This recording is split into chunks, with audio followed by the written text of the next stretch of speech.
కూటమి ప్రభుత్వ ఖాతాలో మరో మున్సిపాలిటీ చేరింది. అదే బొబ్బిలి.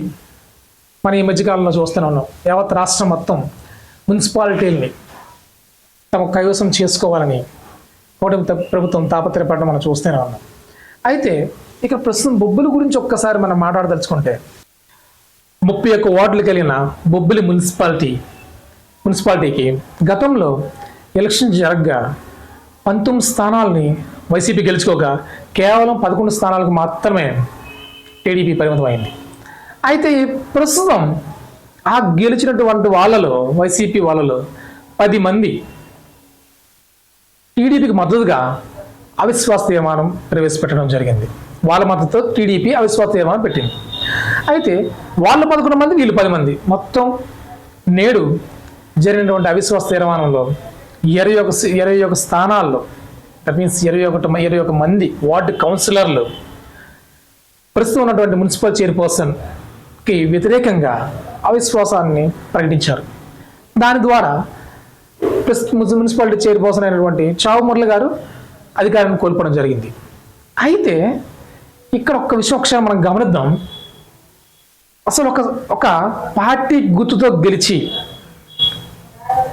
గెలిచిన పార్టీలో ఉండకుండా వేరే పార్టీకి మారే ముందు ఖచ్చితంగా ఏ పార్టీ ద్వారా తమ అధికారాన్ని పొందారో ఆ పార్టీ సభ్యత్వానికి రాజీనామా చేయాలా లేదా, అది మన చట్టంలో ఉందా లేదా. కనీసం అలా చేయకుండా వీళ్ళు ఆ పార్టీని తీసుకెళ్ళి ఇది ఏ పార్టీలో గెలిచినా పర్వాలేదు, మేము ఎవరికి సపోర్ట్ చేసుకున్నా పర్లేదు అనే విధంగా ఒక చట్టాలను గౌరవించకుండా వీళ్ళు టీడీపీలోకి వెళ్ళడం, టీడీపీ వాళ్ళు కూడా అంతే ఉత్సాహంగా వాళ్ళని చేర్చుకోవడం, ఇది ఆశ్చర్యాస్పదంగా లేదా. నేను ఏ పార్టీకి సపోర్టింగ్గా కాదు, మేము చెప్పదలుచుకుంది ఏంటంటే ఒక పార్టీతో గుర్తుతో గెలిచి వేరే పార్టీలోకి జంప్ అయిన ప్రతి ఒక్కరు ప్రజాస్వామ్యానికి కానీ ఆయా పార్టీలకు కానీ ప్రమాదకరమైన మనుషులు, శ్రేయస్కరమైన మనుషులు కారు.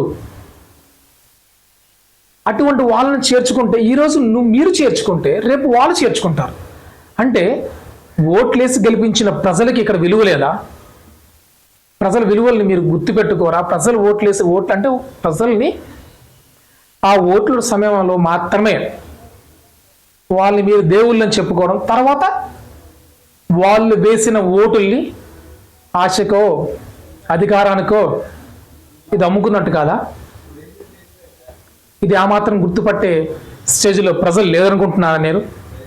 అఫ్కోర్స్ కొంతమంది అనుకోవచ్చు మేము ఇండిపెండెంట్ గెలిచాం. అఫ్కోర్స్ ఒక్కసారి ఇండిపెండెంట్ గెలిచారేమో, ఒకసారి గెలిచారేమో, రెండోసారి గెలవగలరేమో, ఒకసారి ట్రై చేయండి. ఒకవేళ మిమ్మల్ని నమ్మి ఓట్లేసేనేమో అనుకుంటున్నారేమో.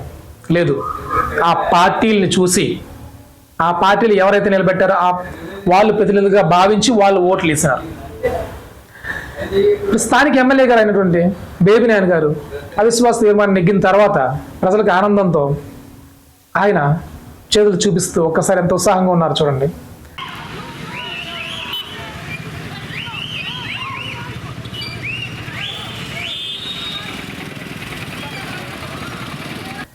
అయ్యా గౌరవనీయమైనటువంటి బేబినాయన్ గారు, ఒక్కసారి మీరు ఆలోచించండి.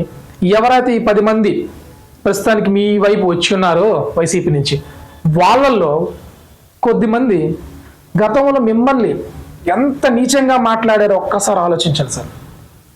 నేను ఎవరిని ఇక్కడ తప్పు పట్టని ఉద్దేశం చేయట్లేదు. మీరైనా సరే ఒక గౌరవప్రదమైనటువంటి ప్రజాప్రతినిధిగా ఉన్నటువంటి మీరు ఒక ఎమ్మెల్యేగా ఉన్నారు. అటువంటి ఎమ్మెల్యే అంటే ప్రజలు ఎంత ఇష్టపడి 40,000 ఓట్ల మెజార్టీతో మేము గెలిపించినప్పుడు రాజకీయ విలువల్ని ప్రజాస్వామ్యాన్ని బ్రతికించాల్సిన బాధ్యత మీకు లేదంటారా?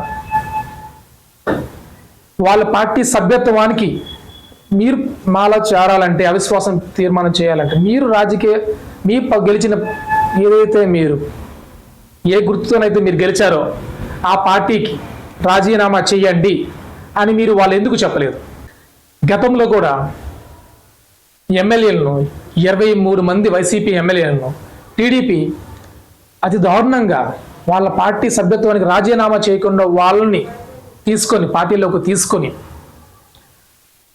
వాళ్ళకి మంత్రి పదవి కూడా ఇవ్వడం జరిగింది. కానీ తర్వాత 2019 ఎలక్షన్లో మనం చూస్తున్నాం, ఎవరినైతే చట్టాలను గౌరవించుకున్న ప్రజాస్వామ్యంలో ప్రజల ఓట్లకి విలువ లేదు అన్నట్టుగా 23 మందిని వాళ్ళు తీసుకున్నారు. 2019లో ఆ 23 సీట్లు మాత్రమే టీడీపీకి సంపాదించుకోగలిగింది టీడీపీ. దీన్ని బట్టి మనకు అర్థం కాదా ఇటువంటివి చేయడం తప్పు అని? ఇది వైసీపీ కాదు, టీడీపీ కాదు, ఏ రాజకీయ పార్టీ అయినా సరే ఇలా చేయడం ప్రజాస్వామ్యాన్ని కూనీ చేసినట్టే, ప్రజల ఓటుకు విలువ లేనట్టు, ప్రజల గౌరవం ప్రజలకి మనం ఇవ్వాల్సిన గౌరవం ఇవ్వనట్టే. అవిశ్వాస తీర్మానం అనంతరం ప్రస్తుత ఎమ్మెల్యే అయినటువంటి బేబీ నాయన్ గారు ప్రస్తుతం ఏమన్నారో ఒక్కసారి చూద్దాం. ఆ రాజకీయ జీవితంలో ఇది 3వ ఎన్సీ. 2 సార్లు బొబ్బిలి మండలానికి ఒకసారి జెంటిల్మెన్ అగ్రిమెంట్ ఆనర్ చేయలేదని పెట్టాం. ఇంకొకసారి 19 మంది ఎంపీటీసీల్లో 16 మంది ఎంపీటీసీలు దేవుడో మాకు వద్దు, మమ్మల్ని రాజీనామా చేసి ఇమ్మంటారంట వాళ్ళు పెట్టాం. ఇవాళ మళ్ళీ పెట్టాం. ఈ 3 ఎన్సీల్లో కూడా ఒక్క రూపాయి ఇచ్చి, ఒక్క అనా పైసా ఇచ్చి ఏ ప్రజాప్రతినిధిని కూడా కొనలేదు అని నేను మీకు అందరికీ సగర్వంగా చెప్పుకుంటున్నాను. అందరు కూడా స్వచ్ఛందంగా వచ్చి ధర్మం వైపు నిలబడ్డారన్న విషయం. అయ్యా, నాకు ఒక చిన్న సందేహం ఉంది. మీరు ఒక్క అనా పైసా కూడా ఖర్చు పెట్టలేదు అన్నారు, ఒక్క రూపాయి కూడా ఖర్చు చేయలేదు అన్నారు. ఇది ఎన్సీ 3వసారి పెట్టడం అన్నారు. వెల్, హ్యాపీ, చాలా మంచిది. కానీ మరి ఇన్ని రోజులు ఈ కౌన్సిలర్లు ఎక్కడికి వెళ్ళారు? మీరు క్యాంపెయిన్ చుట్టూ ఎంత ఖర్చు పెట్టున్నారు? వాళ్ళని మీ వైపు తిప్పుకోవడానికి చేసిన ప్రయత్నాలు ఇవి కాదంటారా? నిజంగా ధర్మం వైపు వాళ్ళు నడిచారు అని మీరు చెప్తున్నారు, మీ వైపు ధర్మం ఉంది అంటున్నారు. ఓకే, వెల్, వాళ్ళు ధర్మాత్ములు గారు మీ వైపు నడిచారు. మరి అదే ధర్మాత్ములు వాళ్ళ ఇంటి దగ్గర ఎందుకు ఉండలేదు? వాళ్ళపైన ఎవరు దాడి చేయరే, ఎందుకంటే అధికారం మీ దగ్గర ఉంది కాబట్టి. రాష్ట్రంలో అధికారం మీది కాబట్టి వాళ్ళపైన ఎవరు దాడి చేసేంత తప్పు చేయరే. అటువంటి వాళ్ళు ఎవరు లేరు ఇక్కడ. మరి వాళ్ళు ఎందుకు క్యాంపెయిన్ చుట్టూ దిగారు?